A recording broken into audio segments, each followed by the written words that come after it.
এই জন্যই তো ওনার শরীর থেকে মাছের গন্ধ আসতেছে। সুইটি, তুই একটা জেলের ছেলেকে বিয়ে করতে চাচ্ছিস? আরে সমস্যা কি, সুইটি যদি এই জেলেটাকে বিয়ে করে তাহলে আমরা কম দামে মাছ কিনতে পারবো। আরে দাম দিয়ে মাছ কিনতে হবে কেন? ভাইয়া তো তার শালিদেরকে ফ্রিতেই মাছ দিবে।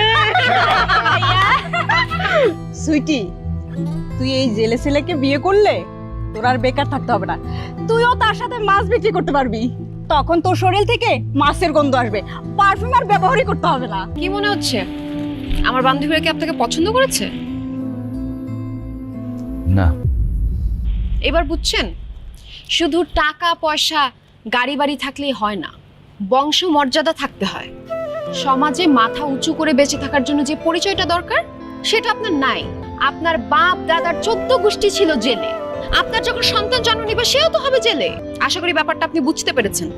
আমি একটা ভদ্র সভ্য শিক্ষিত ফ্যামিলির মেয়ে। আপনি যদি কখনো এই মাছের ব্যবসা বন্ধ করতে পারেন, আপনি যে জেলের ছেলে এই পরিচয়টা মুছে ফেলতে পারেন, তখন আমি আপনার ব্যাপারটা ভেবে দেখতে পারি।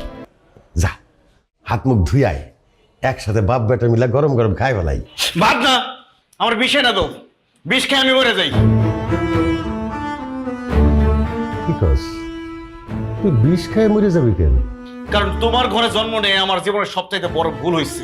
তুমি এটা জানলা, তোমার কারণে রাস্তাঘাটে মানুষ আমার জানলা কয়। তুমি আমার জীবনটা নষ্ট করে দিছো।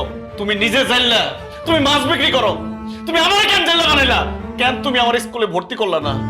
কেন তুমি আমার পড়ালেখা শিখালে না?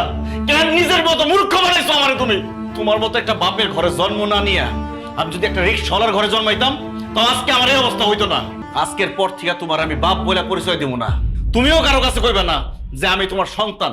আজকের পর থেকে তুমি আমার চিনো না, আমিও তোমার চিনি না। তোমার সাথে আমার কোনো সম্পর্ক নাই। এই সহায় সম্পত্তির টাকা পয়সা যা আছে আমার ভাগ আমারে বুঝাই দিবা। আমি আজকে এক্ষুনি এই মুহূর্তে বাড়ি থেকে বাইরে যাবো।